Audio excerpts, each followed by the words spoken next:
संसार सागर है अगर माता पिता एक नाव है, माता पिता परमात्मा मिलते न दूजी बार।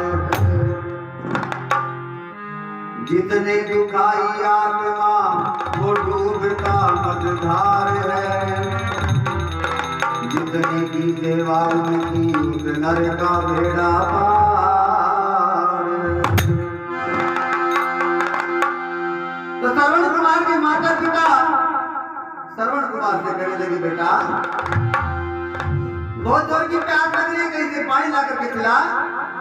तो क्या बताया, अरे अभी अवध नगर कितनी दूर है, अभी अवध नगर कितनी दूर है, मुझे प्यास लगी भरपूर है, मुझे प्यास लगी भरपूर है।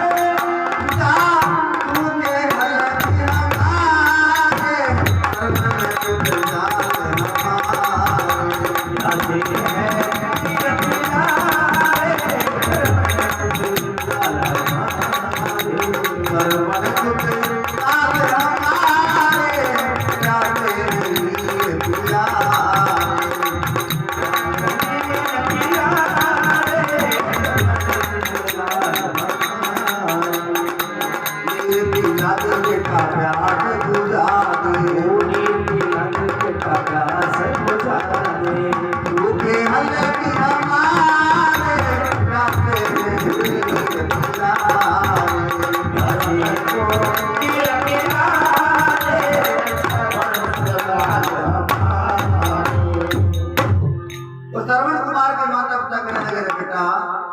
ये अयोध्या नगरी कितनी की दूर रह गई, अरे हमारे हलक सूख रहे हैं, कहीं से पानी ला करके पिला।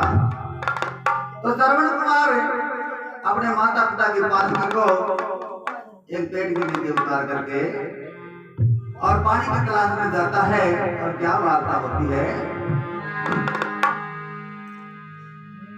श्रवण चला पानी भरने तो लेके कमंडल हाथ में, अब पेड़ पीछे राजा बना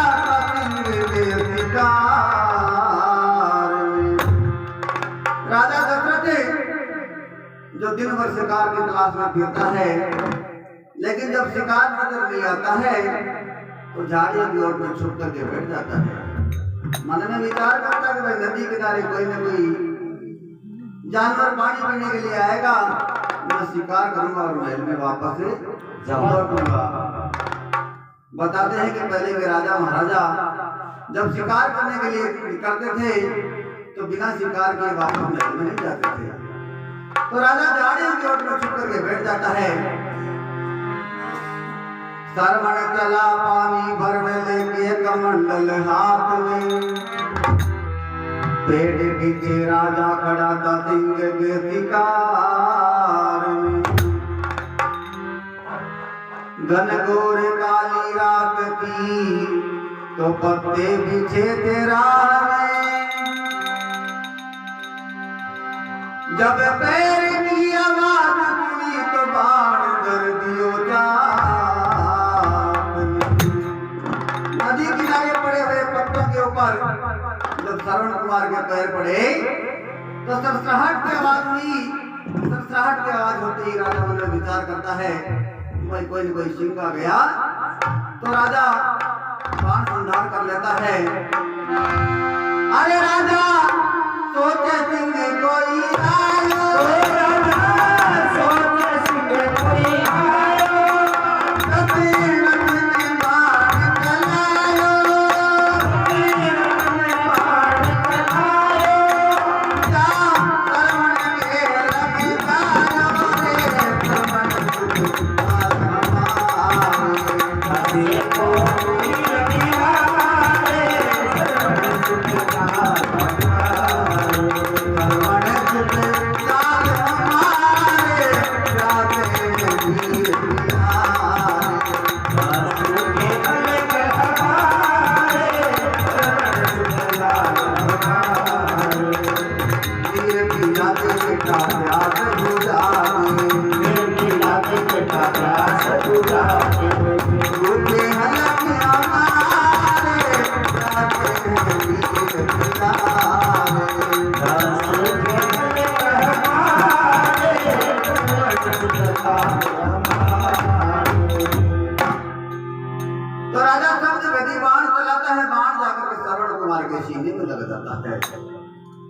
श्रवण कुमार धाड़ मार के धरती पे गिर जाता है।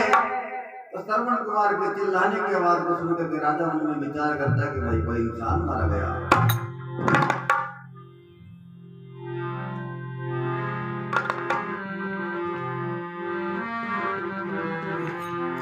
तो राजा दशरथ श्रवण कुमार के पास में चला जाता है, जाकर के देखता है कि इंसान क्या खुद का भांजा ही मारा गया है। तो राजा दशरथ खूब कोशिश करता है मन में धैर्य धारण करने की, लेकिन जिस इंसान के हाथ से कोई इंसान मारा जाए वो खुद का रिश्तेदार, तो कैसे धीर धारण कर सकता है बताया।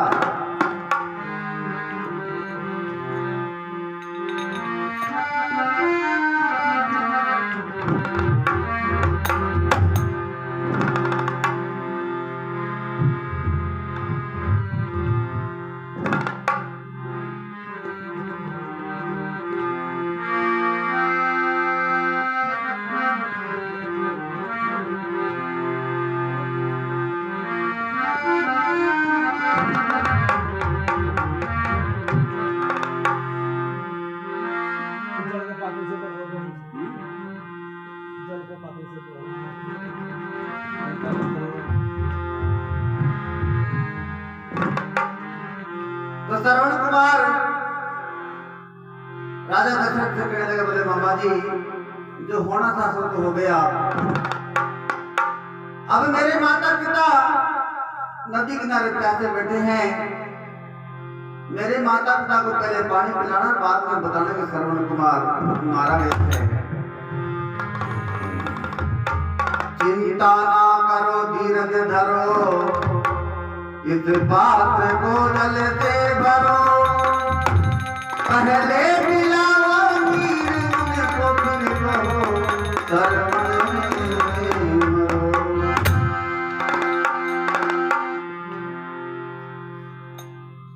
श्रवण कुमार कहने लगा, मामा जी मेरे माता पिता को पहले मत बता देना। हाय हाय की आवाज सुनकर दशरथ वहां पे आ गए। अब देख के श्रवण यति फूल जो मिलाए। चिंता ना करो, धीरज धरो, इस पात्र को जल से भरो। पहले पिलाओ नीर उनको, फिर कहो श्रवण मरो। अरे मुझे तेरे लाल नहीं बोले, तेरे लाल नहीं बोले, राजा का मन ना डोले, राजा का मन ना डोले, राजा को धीर बनाए, श्रवण कुमार हमारे।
लेके कमंडल हाथ में और भरो पलक में नीर जी।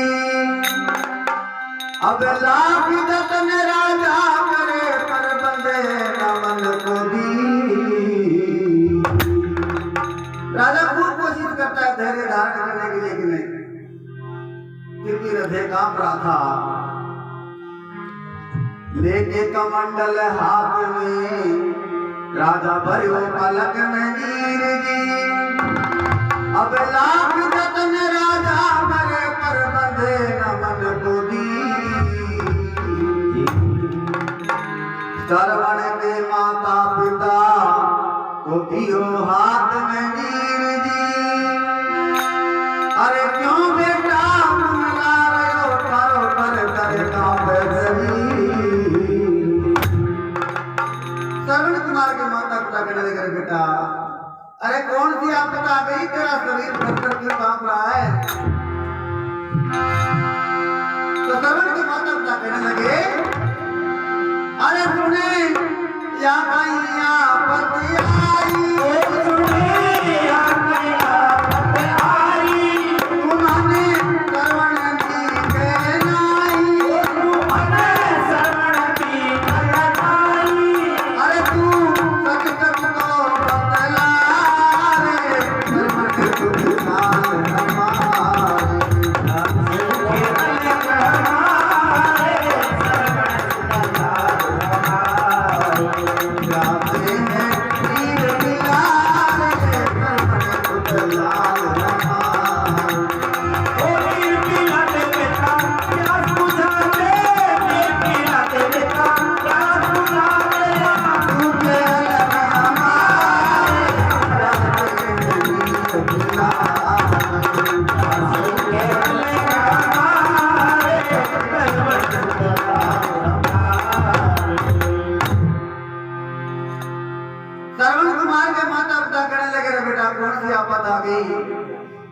ये तेरा शरीर थर-थर क्यों कांप रहा है। तो राजा दशरथ मन में विचार करता कि हकीकत बात बतानी पड़ेगी। तो कहीं राजा दशरथ हकीकत बात बतावे और कहीं श्रवण कुमार का माता पिता का प्राण पखेरु उठ जावे। तो बताया श्रवण नहीं मैं काल हूँ जो लाल थारो कारो।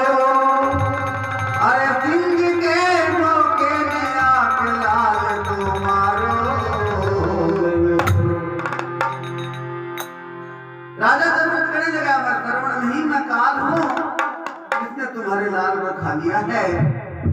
अरे मुझे शेर समझ के बाण चलाया था। मुझे क्या पता था कि मेरे हाथों से मेरा ही बाण मारा जाएगा। तो श्रवण के माता पिता कहने लगे हाय तूने लाल मार के स्वागत कियो। अरे किस जन्म को बैर जो तो एक जन्म पहले। कहने लगे तुमने कौन से जन्म का बैर बकाया था जो तूने इस जन्म में चुकता किया है। अरे माता रो रो के पुकारे।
इस प्रकार से राजा दशरथ को एक साथ और आशीर्वाद दोनों एक साथ देते हैं।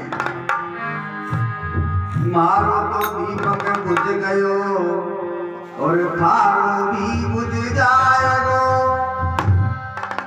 अरे चार पुत्र होवेंगे लेकिन काम एक ना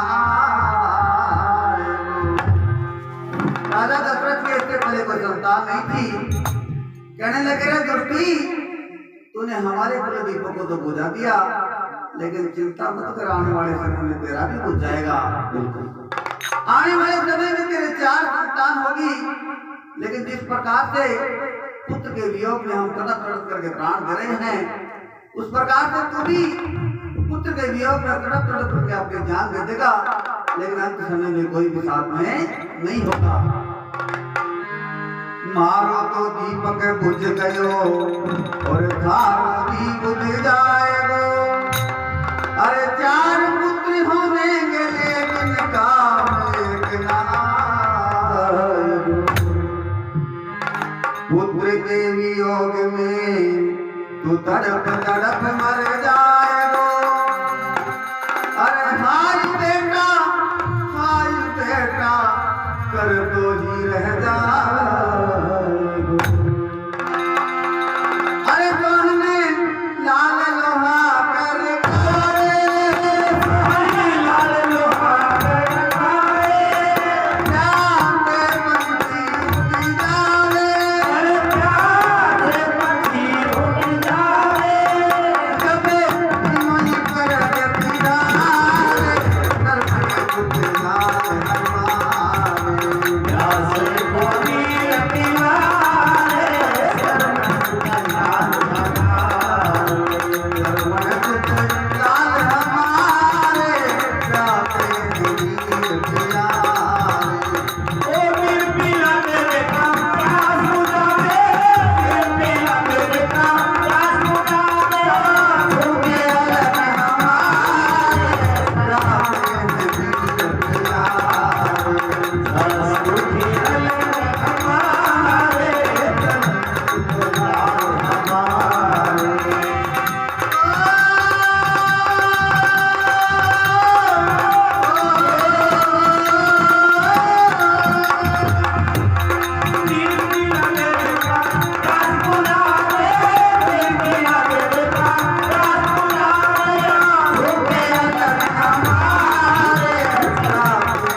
बोले भक्तों भगवान की।